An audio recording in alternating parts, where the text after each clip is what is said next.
Hi hello my dear friends, welcome to my channel. ನಾವಿವತ್ತು ಒಂದು simple and tasty ಆದಂತಹ ಬೆಂಡೆಕಾಯಿ ಫ್ರೈನ ಯಾವ ರೀತಿ ಮಾಡೋದು ಅಂತ ನೋಡೋಣ. ಇದನ್ನು ತುಂಬ ಸಿಂಪಲ್ಲಾಗಿ ಫಾಸ್ಟಾಗಿ ರೆಡಿ ಮಾಡ್ಬೋದು, ತುಂಬ ಟೇಸ್ಟಿಯಾಗಿರುತ್ತೆ. ಮೊದಲಿಗೆ ಇದನ್ನು ಮಾಡಲು ಬೆಂಡೆಕಾಯಿನ ಚೆನ್ನಾಗಿ ವಾಶ್ ಮಾಡಿ ಒರೆಸ್ಕೊಂಡು ಇದಕ್ಕೆ ಸ್ವಲ್ಪ ಉಪ್ಪು ಮತ್ತು ಎಣ್ಣೆಯನ್ನು ಸೇರಿಸ್ಕೊಂಡು ಈ ರೀತಿ ಅರ್ಧದಷ್ಟು ಫ್ರೈ ಮಾಡ್ಕೋಬೇಕಾಗುತ್ತೆ. ನಂತರ ಒಂದು ಮಿಕ್ಸಿ ಜಾರಿಗೆ ಸ್ವಲ್ಪ ಕೊಬ್ಬರಿ, 1-2 ಟೊಮೊಟೊ ತೊಗೊಂಡಿದ್ದೀವಿ. ನಂತರ 2-3 ಹಸಿಮೆಣಸಿನ್ಕಾಯಿನ ತಗೊಂಡು ಇದನ್ನೆಲ್ಲ ಚೆನ್ನಾಗಿ ಗ್ರೈಂಡ್ ಮಾಡ್ಕೋಬೇಕಾಗುತ್ತೆ.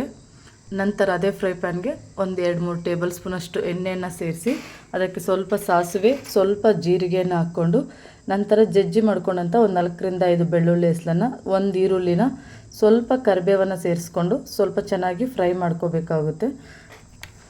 1-2 ನಿಮಿಷವರೆಗೂ ಈರುಳ್ಳಿನ ಫ್ರೈ ಮಾಡ್ಕೊಂಡು ನಂತರ ಇದಕ್ಕೆ ನಾವು ಮೊದಲೇ ರುಬ್ಬಿಟ್ಕೊಂಡಂಥ ಮಸಾಲೆನ ಇದಕ್ಕೆ ಸೇರಿಸಿ ಅದು ಜಸ್ಟ್ ಸ್ವಲ್ಪ ಹಸಿ ವಾಸನೆ ಹೋಗೋವರೆಗೂ ಜಸ್ಟ್ ಫ್ರೈ ಮಾಡ್ಕೋಬೇಕು. ನಂತರ ಅದೇ ಮಿಕ್ಸಿ ಜಾರಿಗೆ ಸ್ವಲ್ಪ ನೀರನ್ನು ಸೇರಿಸಿ ಅದಕ್ಕೆ ನಿಮಗೆ ಗ್ರೇವಿ ಯಾವ ಕ್ವಾಂಟಿಟಿಯಲ್ಲಿ ಬೇಕೋ ಆ ರೀತಿ ನೀರನ್ನು ಸೇರಿಸ್ಕೋಬಹುದು.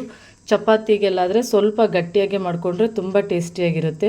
ಮುದ್ದೆ ರೈಸ್ಗೆ ಅಂದರೆ ಸ್ವಲ್ಪ ನೀರು ಇನ್ನೂ ಆ್ಯಡ್ ಮಾಡ್ಕೋಬೋದು. ಇವಾಗ ಇದಕ್ಕೆ 1 ಟೇಬಲ್ ಸ್ಪೂನಷ್ಟು ಸಾಂಬಾರು ಪುಡಿ, 1/4 ಟೇಬಲ್ ಸ್ಪೂನಷ್ಟು ಅಚ್ಕಾರದ ಪುಡಿ, 1/4 ಟೇಬಲ್ ಸ್ಪೂನಷ್ಟು ಧನಿಯಾ ಪೌಡ್ರನ್ನು ಸೇರಿಸ್ಕೊಂಡು ರುಚಿಗೆ ತಕ್ಕಷ್ಟು ಉಪ್ಪನ್ನು ಸೇರಿಸ್ಕೊಂಡಿದ್ವಿ. ನಂತರ ನಾವು ಆಲ್ರೆಡಿ ಅದು ಕುದಿಯೋಕ್ಕೆ ಸ್ಟಾರ್ಟ್ ಆದಮೇಲೆ ನಾವು ಆಲ್ರೆಡಿ ಫ್ರೈ ಮಾಡಿಟ್ಕೊಂಡಂತಹ ಬೆಂಡೆಕಾಯಿನ ಸೇರಿಸ್ಕೋಬೇಕು. ಏಕೆಂದರೆ ಬೆಂಡೆಕಾಯಿ ಆಲ್ರೆಡಿ ನಾವು ಫ್ರೈ ಮಾಡಿರೋದ್ರಿಂದ ಫಸ್ಟೇ ಹಾಕಬಾರ್ದು, ಸ್ವಲ್ಪ ನುಣ್ಣಗಾಗೋಗುತ್ತೆ. ಗ್ರೇವಿ ಒಂದು ಕುದಿ ಬಂದ ನಂತರ ಬೆಂಡೆಕಾಯಿನ ಸೇರಿಸ್ಕೊಂಡು 5-10 ನಿಮಿಷ ಒಳಗಡೆ ಕುದಿಸ್ಕೊಂಡು ಇದನ್ನು ಸ್ಟವ್ ಆಫ್ ಮಾಡ್ಕೋಬೇಕಾಗುತ್ತೆ. ಚಪಾತಿ, ಮುದ್ದೆ, ರೈಸ್ಗೆ ತುಂಬ ರುಚಿಯಾಗಿರುತ್ತೆ.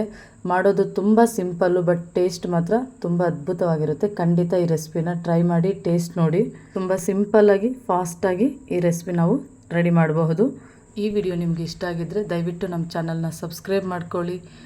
ನಿಮ್ಮ ಫ್ಯಾಮಿಲಿ ಫ್ರೆಂಡ್ಸಲ್ಲಿ ಯಾರಾದರೂ ಹೊಸದಾಗಿ ಅಡುಗೆ ಕಲಿಯೋರಿದ್ದರೆ ಖಂಡಿತ ಅವ್ರಿಗೆ ಇದನ್ನು ಶೇರ್ ಮಾಡಿ. Thank you for watching this video.